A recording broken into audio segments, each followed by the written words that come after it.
Hey guys, it's me, Vicki, AmputeeMee.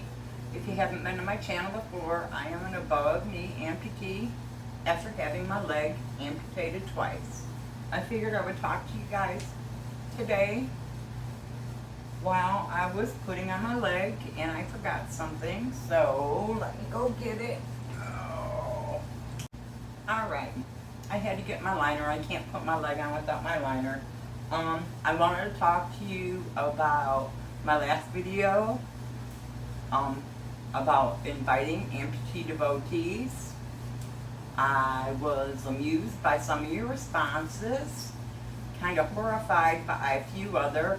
And yes, I had to block a few people that were calling me in the middle of the night on Facebook Messenger. I said if you called me, no phone calls, I would block you. I appreciate everyone keeping their comments clean. That was very nice. I mean, I did get to listen to some people's fantasies, but they didn't get too bad. Alright, that being said, I still welcome all amputee devotees. I can understand being a fan of an amputee. A lot of yous were spouses or caretakers of amputees. That was very nice. It was nice hearing from you all. Today, I wanted to talk about normal.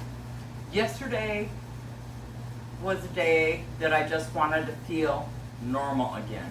I have not felt normal since this whole thing started.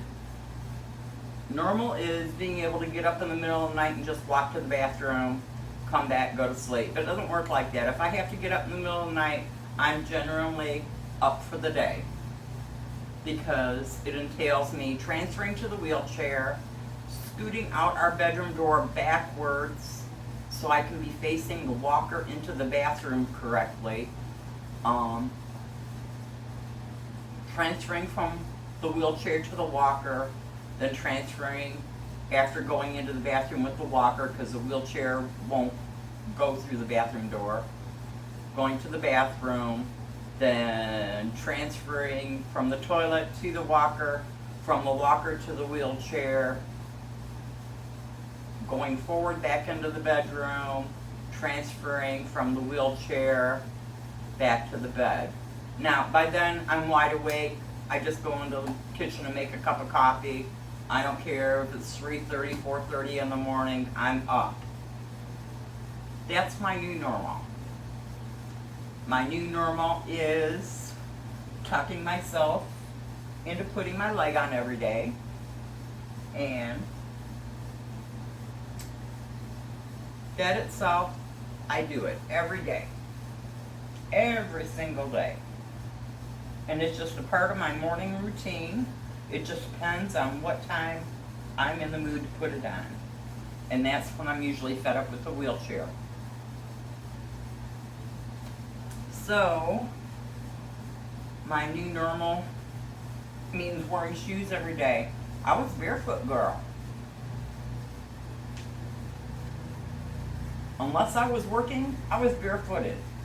Not anymore because the barefoot on my prosthetic leg is slippery on my floor. So I don't get grip. So tennis shoes it is with some grip. My new normal is trying to avoid slippery spots. My new normal is thinking about each and every step I take.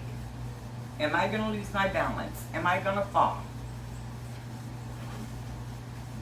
Now, until these liners get broke in, they're very, very difficult to put on. It's hard to get them to roll up past this little rubber ring here. My new normal is, once my leg is off and I need to get in the kitchen, rolling into it forward. It's not big enough to turn around, so I have to roll backwards out of it. And if I'm not looking, I usually end up hitting the wall on my way out, which in all reality pisses me off. My wheelchair catches on the doorknobs on the bottom cupboards. I cannot open and close the oven door when I'm in the wheelchair. There just isn't enough room for me and the oven door. So anything that goes in the oven, I can prepare, but I have to wait for my husband to come home to put it in the oven. All right. It has been, the past few weeks has been in the mid to upper 90s here. It's been pretty hot here in East Texas. We did just get a little surprise storm last night, which cooled it off in the upper 80s, but not for long. It heated right back up. And the air has been out in my apartment complex. My apartment complex is one of these where you don't pay any utilities. So we are slaves to when they decide to turn on the air in the spring. Sometimes it's not soon enough and we burn up in here. And when they turn on the heat in the winter, it can be brutally cold in here. I have a space heater in the winter till they decide to turn the heater on. But it was the only place we could afford at the time. We've been here 6 years. Hopefully we're going to be moving here soon. But the air's been out for at least 3 weeks. And they keep giving us excuses and saying that. I don't know if I can say the name of the brand of the AC unit that they have. That a compressor is being handmade for it because they don't carry that compressor anymore. And that we're allowed to put air conditioner units in our windows. So we went out and bought an air conditioner unit, and I have a fan. We put it in the bedroom so we can sleep at night because it's been miserable trying to sleep. And I have a fan that blows it down the long hallway, and I have another fan here which I shut off to make the video, or you wouldn't be able to hear me, that blows it in the front of the house. And it keeps it a comfortable 75 up here, which isn't bad because the air conditioner erases all the humidity. So we've been living like that, and last I heard there's no date yet in which the AC will be fixed. So it hasn't been fun. Alright, this is a suction sock. See, it has a hole here, and it goes on all the way up. This is a size 3.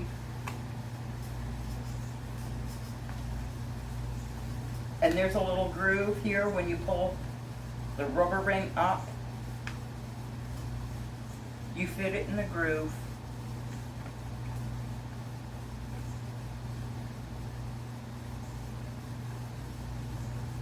And then you pull the rubber ring down over it. Alright, I have that.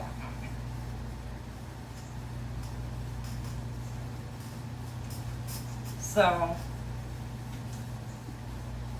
alcohol and water mix.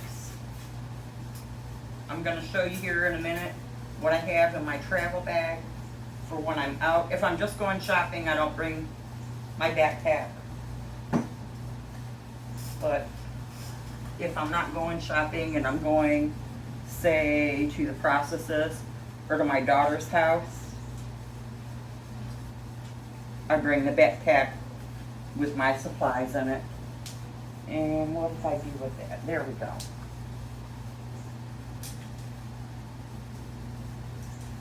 And my leg's in there well.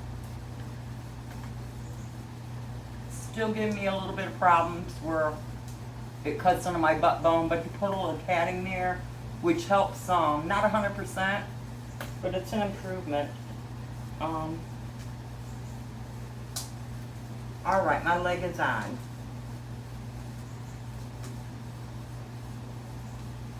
If I don't have my leg on, I don't cook on the top of the stove because the pots and pans are right there at my face level, and I don't want to get burnt. There is just barely enough room in my kitchen for my wheelchair to go through. So,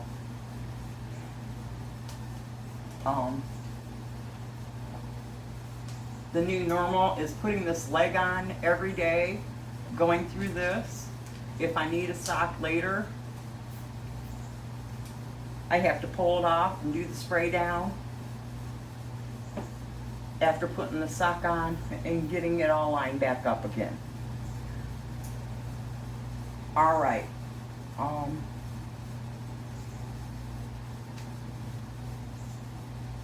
What I next was going to say was that I'll have to get back with you a minute when I remember.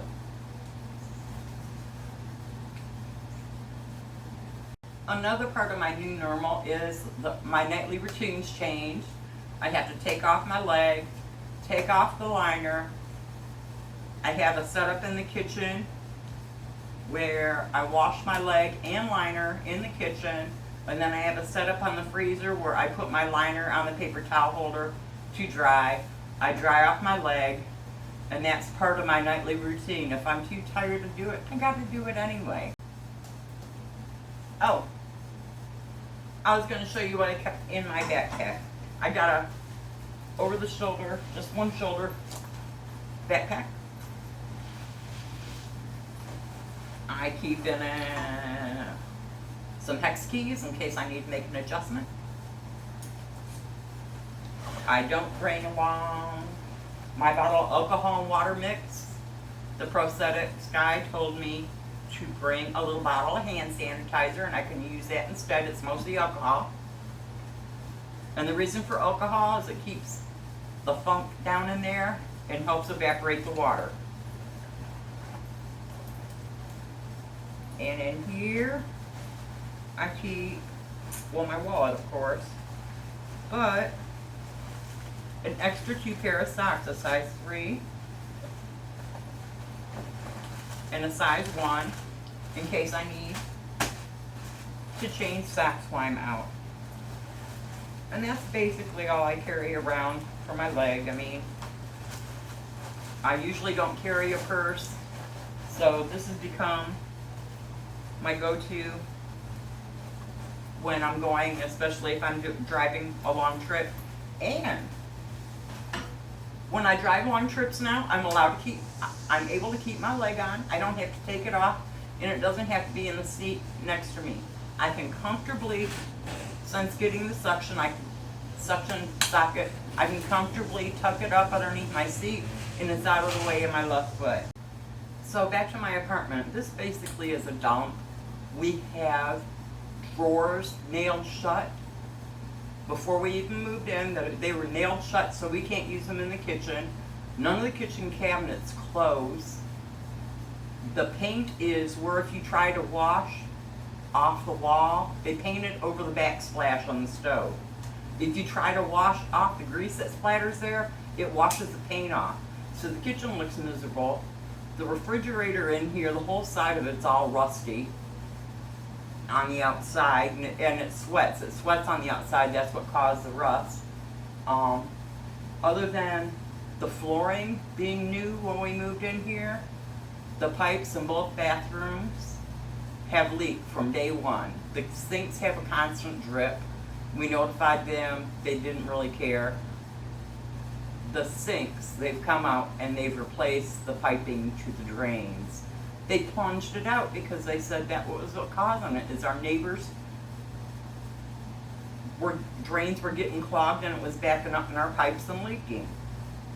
We have had the toilet upstairs. They flushed it and left it running, and it overflowed, and we've woken up in the middle of the night with it just pouring water through the ceiling in our bathroom and flooding the bathroom and the hallway out. And when we called them to complain, they said, go upstairs and wake your neighbors up and tell them to turn their toilet off. And they didn't come up out here until afternoon the next day. So in the meantime, I told them, I didn't have my leg at the time, I told them they had to get out here and bleach my bathroom down from all that nasty toilet water coming through. So it's been one problem after another, nothing actually ever getting fixed. And they may put a Band-Aid on it, but they don't fix it. I had them out here two times last week to fix the leak underneath the bathroom sink because I had a bucket underneath it and it overflowed. The leak was so bad. And I just checked the bucket and the bucket's half full of water again. So they didn't fix it. And it's been like that with every little thing here. So it's not in the greatest neighborhoods, and I'm looking forward to be moving here soon. So I'm keeping my fingers crossed on that. Alright, enough about the apartment. I'm still welcoming amputee devotees. If you want to hit me up on Facebook Messenger, like I said, keep it clean. Tell me your story. Tell me what you like about amputees. I will not tolerate having the phone calls. Even after I said last time, I got a few of them in the middle of the night, instantly blocked. But I am open to hear what you have to say. And that's all for today. Until next time, see you guys. Don't forget to hit the like and the subscribe button. Share it to your friends. Thank you. Bye-bye.